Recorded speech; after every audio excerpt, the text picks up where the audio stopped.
현재 유튜브에는 가짜뉴스가 여과없이 확대 생산되고 있죠. 과학 분야에서 가짜뉴스를 만드는 것을 유사과학이라고 하는데요. 의학에도 이런 분야가 있습니다. 바로 유사의학 또는 유사의료라고 하는데요. 이런 유사의학에는 또 크게 세 종류의 분야가 있습니다. 첫 번째는 대체의학, 기능의학 하시는 소수의 의사분들 또는 소수의 한의사분들, 그 다음에 이제 의료인은 아닌데 병원에서 의사분들을 도와주시는 일을 하는 물리치료사 같은 분들을 파라메디칼이라고 하죠. 그러니까 첫 번째 분야는 쉽게 얘기하면 대체의학 하시는 의사, 한의사, 파라메디칼 분들. 두 번째는 약사분들인데요. 물론 대다수의 약사분들은 그렇진 않은데 드물게 뭐 비타민, 미네랄, 유산균 이런 거 파는 일에 과도하게 몰두해서 현대의학을 부정하시는 약사분들 계시고요. 세 번째는 건강보조식품 파시는 분들, 많은 부분의 건강보조식품 파는 분들이 유사의료를 하고 계세요. 제가 유튜브를 이렇게 쭉 보다 보니까 저같이 의사들이 유튜브를 하는 경우가 많지는 않아요. 그런데 안타까운 부분은 유사의료 하시는 분들은 유튜브 채널 수 자체도 굉장히 많고 또 조회수도 엄청 잘 나옵니다. 예를 들어서 고혈압, 이런 혈압약을 먹고 고칠 수 있습니다. 이런 영상이 뭐 조회수가 1만 정도 나온다고 치면은 만약에 똑같은 퀄리티의 고혈압, 혈압약 안 먹고 고칠 수 있습니다. 이런 영상이 있으면 조회수가 10만이 넘어요. 그리고 더 안타까운 거는 혈압약 먹고 고혈압 극복할 수 있습니다. 이런 영상에는 악플이 굉장히 많은데 혈압약 안 먹고 고칠 수 있습니다. 이런 영상에는 오히려 악플이 없어요. 댓글 보고 있으면 어떤 유사의료에 대한 합리적인 의심도 거의 없어요. 유사의료 분야에서 고혈압에 대해서 일관적으로 말하는 게 뭐냐면 혈압약은 부작용 덩어리인 독이다. 고혈압은 병이 아니라 자연스러운 노화 현상 또는 증상인데 의사들이 그 원인을 해결하려고 하지 않고 무조건 혈압약으로 혈압만 낮추려고 한다.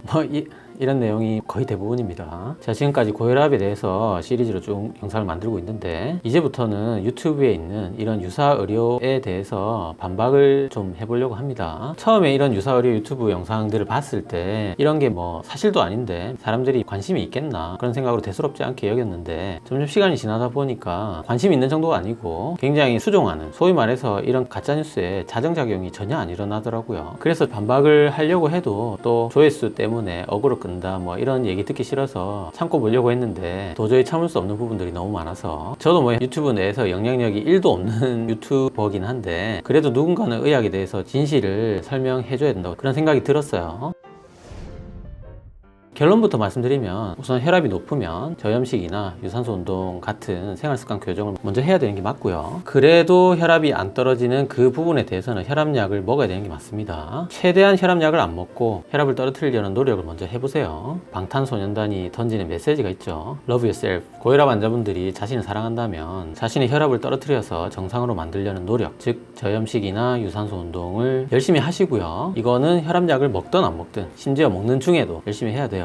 그래도 높은 그 부분에 대해서는 혈압약을 먹어야 됩니다. 생활습관 교정하고 혈압약이 있으면 둘 중에 하나를 선택하라는 얘기가 아니고 생활습관 교정, 즉 저염식하고 유산소 운동은 고혈압을 진단받은 그 이후부터 죽을 때까지 혈압약을 먹든 안 먹든 중간에 끊든 무조건 평생 하셔야 되는 거고요. 게임에서 패시브 스킬처럼 그냥 평생 영원히 켜놓고 있어야 됩니다. 그래도 안 떨어지는 부분에 대해서는 현대의학, 현대과학의 산물인 혈압약의 도움을 받아야 돼요. 자, 혈압약에 대해서 잠시 설명드리면 혈압약은 고혈압의 원인 또는 그 혈압이 올라가는 소인 자체를 치료하는 치료약이 아니고요. 혈압만 떨어뜨리는 대체의학에서 그렇게 주장하시는 그 현상만 치료하는 그런 약이 맞기는 맞습니다. 그런데 이렇게 강제로 혈압약이 혈압을 떨어뜨려서 정상을 만들었을 때 그 효과가 장기적으로 세 가지 분야에서 나타나요. 우리가 학생이 공부를 하는 이유가 뭘까요? 물론 이제 수능 성적을 잘 받기 위해서 공부를 하지만 수능 성적을 받는 것 자체가 목표는 아니잖아요. 수능 성적을 잘 받아서 좋은 대학을 가고 좋은 직업을 가지고 자신의 꿈을 최종적으로 이루는 게 목표가 되는 거죠. 그런 최종 목표로 가기 위한 중간 수단이 수능 성적이고 수능 성적을 잘 받으면 다 그런 건 아니지만 평균적으로는 좋은 학교, 좋은 직장 그런 꿈에 이룰 수 있는 확률이 올라가잖아요. 고혈압도 마찬가지예요. 혈압약을 먹으면 그 혈압의 중간 성적인 수능 성적 같은 혈압 수치가 내려가는데 그렇다고 해서 혈압 수치만 떨어졌다고 해서 심내혈관 합병증, 그 다음에 심내혈관 합병증 사망률, 그 다음에 전체 사망률 이런 최종 목표를 다 이룰 수 있는 건 아니에요. 그런데 확률상 혈압을 떨어뜨렸을 때 이런 세 가지 목표에 도달할 가능성이 많다. 그래서 혈압약 논문을 쓸 때는 논문마다 엔드포인트가 다르긴 한데 주로 아웃컴을 세 가지로 잡습니다. 첫 번째로 MACE, Major Adverse Cardiovascular Event, 즉 주요 심혈관 사건이죠. 뇌졸중, 심근경색, 그리고 이런 병들로 인한 사망률, 이것을 MACE, MACE라고 해요. 주요 심혈관 사건이라는 말이 너무 어렵죠. 그냥 심혈관 합병증 이렇게 얘기할게요. 두 번째 아웃컴으로 CV 모탈리티, 즉 심뇌혈관 질환으로 인한 사망, 세 번째로 올코즈 모탈리티, 전체 사망, 요 세 가지를 봅니다. 그러니까 심장병이나 중풍에 걸릴 확률, 두 번째로 이런 심장병이나 중풍으로 죽을 확률, 세 번째 전체 사망률. 그러니까 우리가 혈압약을 논문을 쓸 때는 혈압이 얼마나 떨어지는지를 목표로 하지 않아요. 애초에 혈압이 잘 떨어지는 거는 기본입니다. 이렇게 혈압이 잘 떨어짐으로 인해서 심장병이나 뇌혈관 질환이 잘 걸리지 않는지, 실제로 그럴 확률이 떨어지는지, 두 번째는 이런 병들로 죽을 확률이 떨어지는지, 그 다음에 전체 사망률이 떨어지는지, 이 세 가지를 만족해야지 혈압약이 논문을 통과하고 FDA 승인을 받아서 출시가 될 수 있어요. 우리가 수능 성적을 잘 받아서 좋은 대학에 갈 수 있는지, 좋은 직장에 취직을 할 수 있는지, 최종적으로 자신의 꿈을 이룰 수 있는지, 약을 썼을 때 성적만 잘 받는 게 아니고 실제 이런 목표를 이룰 수 있는지까지를 통과해야 논문이 나오고 약이 출시된다는 얘기입니다. 그리고 혈압이 아무리 잘 떨어지더라도 이런 세 가지 최종 목표를 만족하지 못하는 약들은 출시가 안 돼요. 그리고 마지막으로 출시가 됐다 하더라도 제약회사들이 그런 약을 의사들한테 권할 수가 없습니다. 요새는 의사들도 구글링만 하면 논문 검색 다 돼요. 제약회사 말만 듣고 약 쓰는 그런 시대 아닙니다. MACE, CV 모탈리티, 올코즈 모탈리티, 이거 안 좋은 약은 애초에 의사들이 쓰지를 않아요. 그렇게 철저하게 혈압약을 다 찾아보고 쓰는 그런 시대임에도 불구하고 유사의료 하시는 분들은 현대의학의 맹점을 집요하게 물고 늘어져요. 물론 혈압약도 맹점이 많죠. 극소수지만 분명히 부작용도 있고, 결국은 아까 말씀드린 대로 혈압약이라는 게 혈압이 올라가는 그 소인 자체를 해결해주는 약이 아니고 혈압만 떨어뜨리는 그런 약이기 때문에 장기적으로 복용해야 된다는 단점도 있고요. 그런데 제가 생각하는 과학이라는 거는 이런 맹점이 있는 것을 인정을 하고 그런 과학의 맹점을 하나하나 발견해서 없애나가면서 좀 더 완벽해지려고 하는 게 과학이지,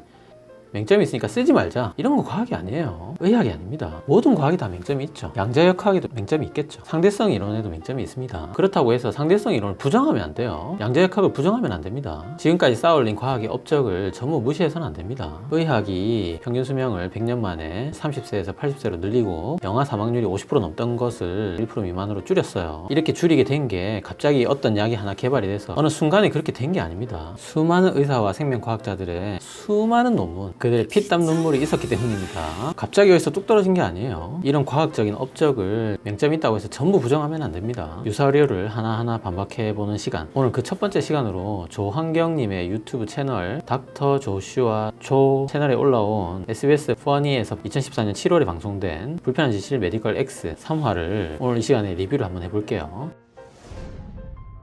일단 유튜브 채널의 주인이신 조환경님에 대해서 간략하게 설명드리면, 이분은 미국에서 카이로프랙터로 활동하시는 분이고요. 미국에서는 카이로프랙터를 의사로 인정하고 있기 때문에 자신을 의사라고 소개한다고 합니다. 그리고 한국에서는 카이로프랙터를 의사로 인정하고 있지 않기 때문에 자신에게 한국에서 의학적인 상담이 들어오면 자신과 상담하지 말고 한국에 있는 의사와 상담하라고 한다고 합니다. 이거는 이제 워딩이 미세하게 틀릴 수 있기 때문에 제가 인터넷 채널에 조환경님과 직접 인터뷰한 내용을 그대로 읽은 거고요. 어쨌든 오늘 이분에 대해서 알아보는 시간은 아니고, 이분이 만든 영상도 아니고 이분 채널에 올린 SBS 방송에 대한 내용을 알아보는 시간이에요. 저는 의문이 한 가지 드는 게, SBS 방송을 이렇게 편집도 없이 그대로 유튜브에 올려도 되나, 이런 의문이 있긴 있어요. 지금도 이게 지금 2018년 12월 기준으로 해서 조회수가 25만이 넘거든요. 물론 유튜브 광고는 안 붙어 있어요. 영리적으로 사용하고 계신 건 아닌 것 같아요. 오늘 영상은 많은 부분을 링크로 대신할 거고요. 제가 설명이 귀찮아서 그런 게 아니고, 만약에 설명을 처음부터 끝까지 다 하면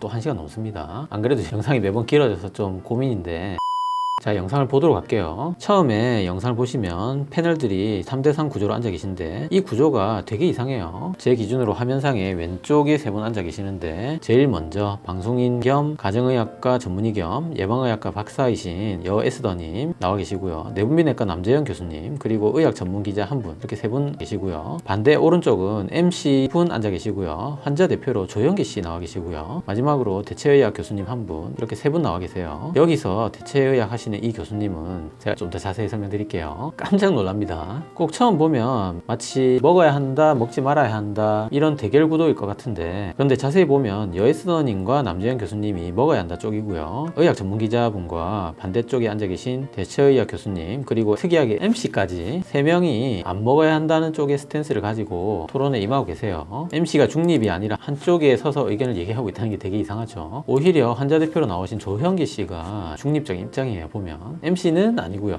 그러니까 합쳐보면 먹어야 한다 2명, 먹지 말아야 한다 3명, 중립 1명, 그마저도 자리 배치가 다 섞여 있어요. 사실 SBS가 아니고 SBS 퍼니 방송이라서 예능으로 보고 웃기려고 만든 거라면 어느 정도 성공했다고 볼 수 있습니다. 그런데 이제 혈압약 먹는 분들은 이걸 당연히 예능으로 보지 않겠죠. 진지하게 볼 건데, 제가 어느 쪽 입장이다 이런 걸 떠나서 이렇게 진지하게 보는 분도 있는 이런 토론 형식에서 이렇게 공정하게 놓지 않았다는 거, 이거부터 굉장히 신뢰도가 떨어지는 그런 방송이에요. 그리고 또 이상한 점은 내분비 내과이신 남재현 교수님이 있기는 한데 혈압약을 주제로 얘기하는 프로인데 혈압약이 가장 전문이신 순환이 내과 교수님이 안 나왔다는 게 되게 이상하죠. 물론 남재현 교수님도 넓게 보면 저 같은 내과 의사시기 때문에 혈압약에 대해서 어느 정도 전문가라고 할 수 있지만, 저처럼 개인 방송도 아니고 TV 방송에서 그 분야의 최고 전문가를 빼고 얘기를 한다. 예를 들어서 우주의 별에 대해서 얘기를 하는데 천문학 교수님 없이 생물학과 교수님이랑 화학과 교수님이랑 토론하는 그런 그림이죠. 되게 이상하죠. 참고로 이거는 이 방송하고 상관없는 얘기인데요, TV에 의학에 관한 프로들 굉장히 많죠. 뭐 옛날에 폐지된 비타민이라든지 황금알, 엄지의 제왕, 나는 몸신이다 등등등, 이런 프로들은 본인들이 스스로 전문가라고 하시는 그런 분들의 최소한 1개 이상의 검증되지 않은 개인적인 의견이 들어가 있습니다. 단 1개도 개인적인 의견이 들어있지 않은 그런 프로는 KBS 생로병사의 비밀, 그 다음에 EBS 명의, 딱 이 2%만 완전히 검증된 의학적 사실, 즉 팩트만 얘기한다고 생각하시면 돼요. 소위 말해서 그 2%만 믿고 보시면 됩니다. 자, 계속해서 영상 볼게요. 여기 5분 50초쯤 보면 혈압을 낮춰서 뇌출혈은 줄어들었는데 오히려 너무 과도하게 혈압을 낮춰서 뇌졸중은 늘었다고 의학 전문 기자분께서 그렇게 말씀하세요. 이거에 대해서 제가 아예 통째로 영상을 2편이나 만들어서 올려놨죠. 첨부 영상 참조해 주시면 됩니다. 답은 뭐죠? 아니죠. 고혈압 환자한테 혈압약을 세게 써서 뇌졸중이 늘어난 게 아니고 고혈압 자체가 뇌졸중을 일으켜요. 뇌졸중 원인 전체로 치면은 그 중에 제일 위험한 제일 1번 원인이 혈압약이 아니고 고혈압 그 자체입니다. 자, 지금 혈압약 꼭 먹어야 하나 방송 리뷰 2편까지 전부 다 녹화하고 편집까지 전부 다 했는데, 방금 유튜브 검색을 하다가 지금 뭘 보고 나서 깜짝 놀라서 추가 촬영을 하고 있어요. SBS 플러스라는 유튜브 채널에 문제의 그 방송에 대한 짤이 있더라고요. 아마 SBS 방송사에서 정식으로 올린 짤 같은데, 저도 뭐 SBS 퍼니 불편한 진실 메디컬 X 그 방송 원본을 정식으로 다시 보기를 한 게 아니고, 저도 뭐 조환경님의 유튜브 채널에 있는 그 방송만 본 거라서 당연히 그게 원본일 거라고 생각을 했는데, 짤을 보니까 그것도 아니더라고요. 자, 원본 방송 짤 보겠습니다. 고혈압 약에 대해서 논란이 있는 건 사실입니다. 전 개인적으로 고혈압 약 처방 받아야 된다고 생각하지만, 왜 고혈압 약에 대해서 논란이 있느냐, 그런 분들의 이제 주장을 살펴보면 이게 원본이고요. 고혈압 약에 대해서 논란이 있는 건 사실입니다. 왜 고혈압 약에 대해서 논란이 있느냐, 그런 분들의 이제 주장을 살펴보면 이게 조환경님 채널에 있는 방송분입니다. 기자분께서 개인적으로는 본인도 혈압약 처방을 해야 된다고 생각한다는 그 부분이 편집이 돼 있죠. 뭐 이게 중요한 부분이라면 중요할 수도 있고 아니라면 아닐 수도 있는데, 어쨌든 조환경님이 어떤 의도를 가지고 방송을 편집해서 올렸다는 게 확실하죠. 저는 지금까지 조환경님이 방송을 그대로 유튜브에 올린 거고, 그대로 올렸다 하더라도 이 방송은 그 자체로 문제가 많은, 반박할 게 많은 내용이라고 생각하는데, 이걸 심지어 의도를 가지고 편집을 해서 다시 유튜브에 올린 거죠. 방송사가 의도하지 않은 그런 부분까지 추가로 의도가 된 거죠. 저는 뭐 이분 원래 대체의학 하시는 분이라서 뭐 딱히 신뢰하지는 않은데, 이걸 보니까 더 추가로 신뢰를 할 수가 없게 됐어요. 아주 일부지만 한 부분이 편집이 된 걸 보니까 그냥 전체가 다 의심이 돼요. 어쨌든 조환경 님이 추가로 편집까지 했다는 거를 감안하고 끝까지 제 영상 봐주셨으면 좋겠습니다. 이어서 계속 할게요.